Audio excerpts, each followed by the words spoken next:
Hello everyone, Radhe Radhe. आज हम आप लोगों को करवा चौथ व्रत कथा सुनाने जा रहे हैं। एक साहूकार था जिसके 7 बेटे और एक बेटी थी। सातों भाई व बहन एक साथ बैठकर भोजन किया करते थे। एक दिन कार्तिक की कृष्ण पक्ष की चौथ का व्रत आया तो भाई बोला कि बहन आओ भोजन करें। बहन बोली कि आज करवा चौथ का व्रत है, चांद उगने पर ही खाऊंगी। तब भाइयों ने सोचा कि चांद उगने तक बहन भूखी रहेगी, तो एक भाई ने दिया जलाया, दूसरे भाई ने छलनी लेकर उसे ढका और नकली चांद दिखाकर बहन से कहने लगा कि चल चांद उगाया है, अर्घ दे दे। बहन अपने भाभियों से कहने लगी कि चलो अर्घ दे दें, तो भाभियां बोली तुम्हारा चांद उगा होगा, हमारा चांद तो रात को ही उगेगा। बहन ने अकेले ही अर्घ दे दिया और खाना खाने लगी तो पहले ही निवाले में बाल आ गया, दूसरे निवाले में कंकड़ आया, तीसरे निवाला मुंह तक किया तो उसके ससुराल से संदेशा आया कि उसका पति बहुत बीमार है, जल्दी भेजो। माँ ने जब लड़की को विदा किया कहा कि रास्ते में जो भी मिले उसके पांव लगना और जो कोई तुम्हें सुहाग का आशीष दे तो उसको पल्ले में गांठ लगाकर उसे कुछ रुपए दे देना। बहन जब भाइयों से विदा हुई तो रास्ते में जो भी मिला उसने यही आशीष दिया कि तुम 7 भाइयों की बहन, तुम्हारे भाई सुखी रहें और तुम उनका सुख देखो। सुहाग का आशीष किसी ने भी नहीं दिया।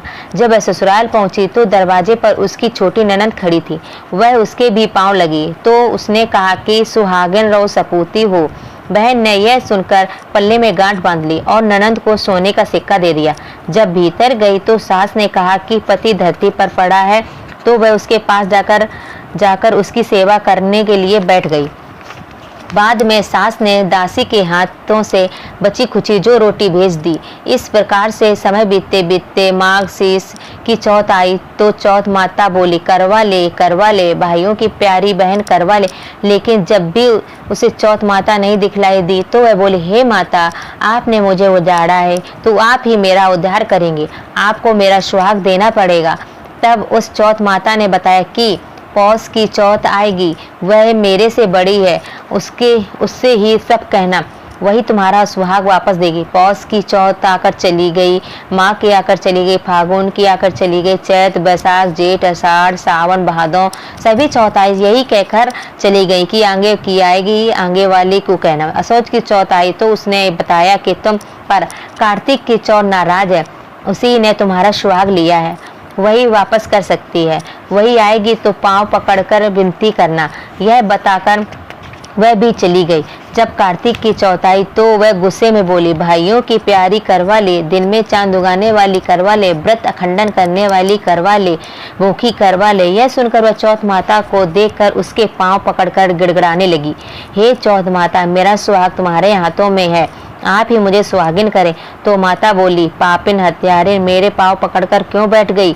तब वह बोली कि जो मुझसे भूल हुई उसे क्षमा कर दो, अब भूल नहीं करूंगी। चौथ माता ने प्रसन्न होकर आंखों से काजल, नाखूनों से मेहंदी और टीके से रोड़ी लेकर छोटी अंगुली से उसके आदमी पर छींटा दिया। वह उठकर बैठ गया और बोला कि आज बहुत सोया। वह बोली क्या सोए, मुझे तो 12 महीने हो गए हैं, अब जाकर चौथ माता ने मेरा सुहाग लौटाया।